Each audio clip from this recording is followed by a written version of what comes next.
I decided to try a slightly different format for news stuff, so rather than making individual videos about each issue, I'll try a summary for a given week. A little bit behind schedule this week, but let's see how it goes, shall we? Should public chargers be more fairly priced? MPs seem to think so. Will Rivian build cars in the UK?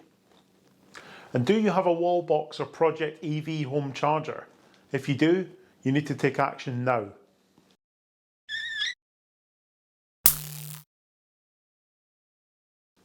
So let's begin with a rather contentious article from the BBC. Links are in the description if you'd like to have a read firsthand, as always. People must be protected from excessive pricing for public electric car charging, MPs have said. Charging an electric car at home is much cheaper than using public charge points. This could put pressure on people who are less able to afford it, the Transport Select Committee said. The government also needs to make charging infrastructure accessible and reliable, and make sure people in rural areas have equal access, the MPs added. And of course, the UK plans to ban the sale of new petrol and diesel cars by 2030 and hybrids by 2035. Now, I'm struggling a bit with this one. I agree there is a large price disparity between home and public charging, but I don't particularly support the notion that there should be anything like parity between the two. Public charging infrastructure costs an absolute fortune to install and run, and the return on investment, at least at the moment, is rather low. I think people see, 40 pence per kilowatt hour and think that the companies are making an absolute killing out of it. Want a feel for it? Have a look at Instavolt's company accounts at Companies House. They're not making a lot of profit. Well, they're not making any profit, is the long and short of it. However, at present, there is a disparity between how much it costs to charge a car at home compared with public charging, which is more expensive. Consumers need to be protected from excessive charging. Property developers should also be required to provide public charging points, and councils should make sure charging infrastructure is built, the MPs added. Charging electric vehicles should be convenient, straightforward, and inexpensive, and drivers must not be disadvantaged by where they live or how they charge their vehicles, said Committee Chair Hugh Merriman. In addition, drivers who live in rural or remote areas or who do not have off-street parking risk being left behind, the committee said. Now, I do agree on some of these points, right? We need more chargers, there's no denying that. And there needs to be more obligation on property developers and councils to include them in plans. But if we're going to be horrified by anything that costs a little bit more than charging at home, how is there ever going to be an incentive for anybody to spend the money to do so? Government can't, and in my opinion shouldn't, subsidise the cost of charging. Private motoring does not need to be subsidised by the government. So they also need to be very wary of meddling too much in the cost of public charging. Doing something silly like capping charges too low will just stall development. I mean, why would you spend millions rolling out chargers if they're never going to make you any money because the government says, oh well, it costs 5 pence per kilowatt hour to charge at home, so you can't charge any more than that. I guess it depends how you define excessive charges. I see people moaning about public charging costs constantly, saying, oh, 30 pence per kilowatt hour is far too much because I can charge for 5 pence at home.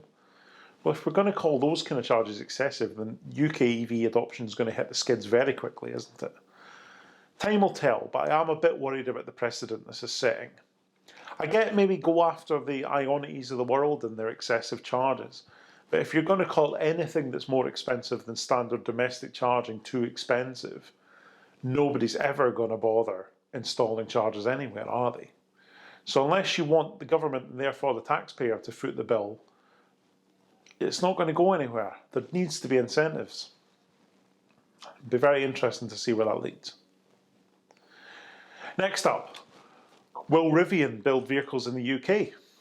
Sky News are reporting that they're in talks with the UK government about the possibility of opening a factory here. An electric vehicle manufacturer backed by Amazon and Ford is in talks with ministers about building a giant factory in the UK that could include a big state support package. Sky News has learned that Rivian, which is also backed by the Ford Motor Company and many of the biggest investors in Silicon Valley, has been in secret negotiations with the British government for weeks about the construction of a plant near Bristol. The talks are not yet at an advanced stage, and Britain is facing competition from rival proposals from Germany and the Netherlands, according to industry sources. Any investment decision is likely to ultimately be worth well over £1 billion, they added.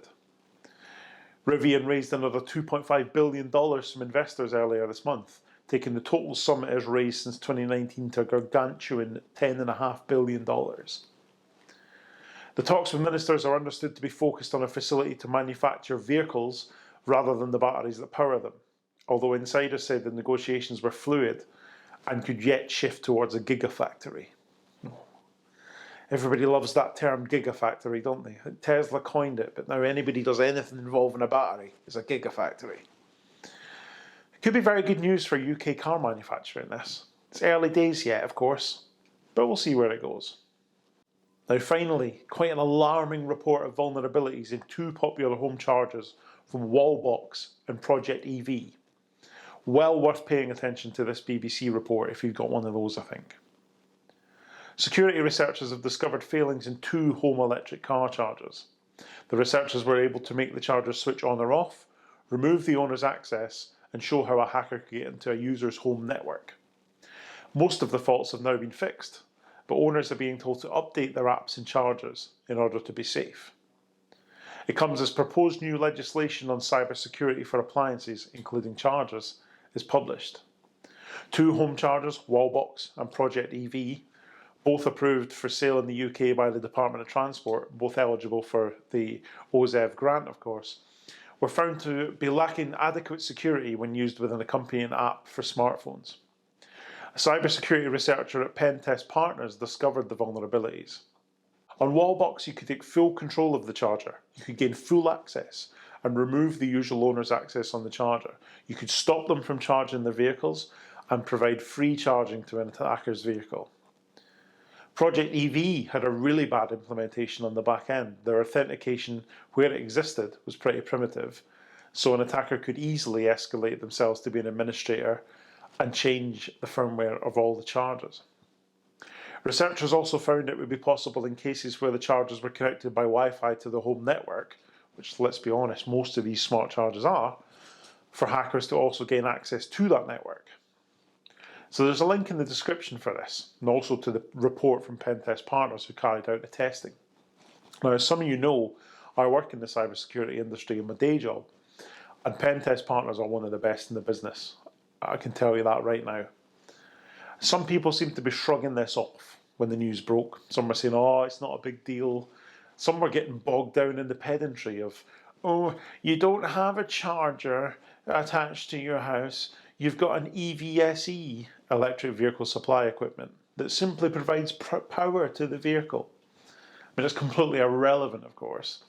These vulnerabilities have the potential to allow someone not only to interfere with your car's charging, but your entire home network, should they be inclined to do so. If you've got one of these chargers, you must install any updates that are available, and that's all there is to it. No argument. If you've got one of these chargers, open the app, check for updates now, and get it updated. Of course, it does highlight a greater concern, this.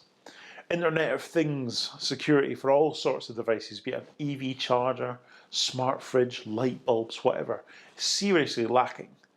Manufacturers quite clearly care about profit over security, and in my opinion, the only thing that's ever going to drive change is government legislation forcing them to meet certain security standards. It really is a sad state of affairs, but unfortunately EV chargers are just the next thing in a long line of things that manufacturers have been banging out as cheaply as they possibly can, and they're not particularly interested in security. So that was this week's EV News Roundup. Let me know in the comments what you think. If you've seen any news articles you'd like to feature in the next video, my email address is in the description. Send it over. Thank you very much for watching, and I'll see you next time.